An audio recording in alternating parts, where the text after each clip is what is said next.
Well, I think I was around 17 years of age, and at that point I was still in education, and I noticed a few, changes in my behaviour and stuff like that. So they put me onto the CAMS in school, and I got talking to them, and then I got referred to the community CAMS team. So I was with them up until 18 years. I got referred to the Personality Disorder Network, and they've been with me for a while now.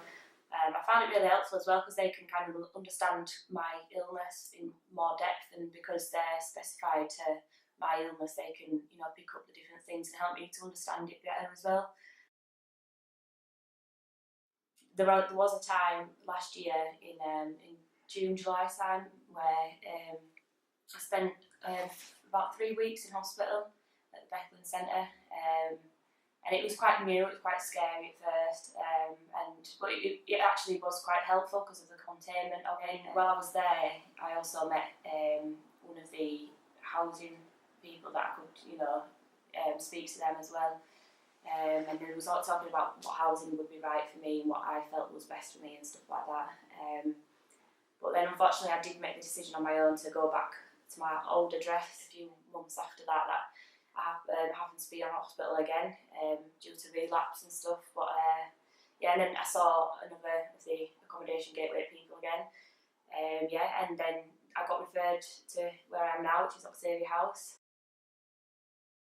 I'm at the end of my stay now, so we're also looking for other places to go and again exploring where might be good for me. Jen's got a housing support worker from the PD network who supported you, but us, as well as us at Octavia House, we've supported Jen as well to explore options of housing too.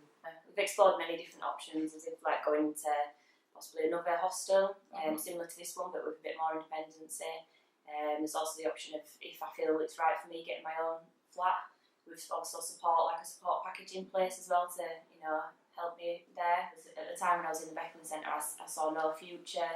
I didn't think that I'd ever be able to live on my own. I always thought I'd have to be in my old home with my mum and stuff like that. But I think now I've sort of grown up a bit, and I've sort of I can see that maybe it's a possibility that I could potentially live on my own. I'd be proud because it's be my own space, and I've done that sort of thing. So I mean, obviously I'm still nervous, and because it is a big thing. Change is a big thing, especially for people with my diagnosis as well. So it is very, very daunting. But some days when I can see better, I think there is potential that I can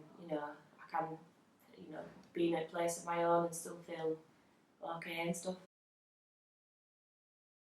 With it being the same face over and over again as well, it was quite reassuring because initially it's quite daunting talking about housing and moving on. When you're not in a great spot and you've just gone into hospital. So definitely, and you do at the end once you start to explore different options. It's really good because you think there's a possibility that I can do this. So.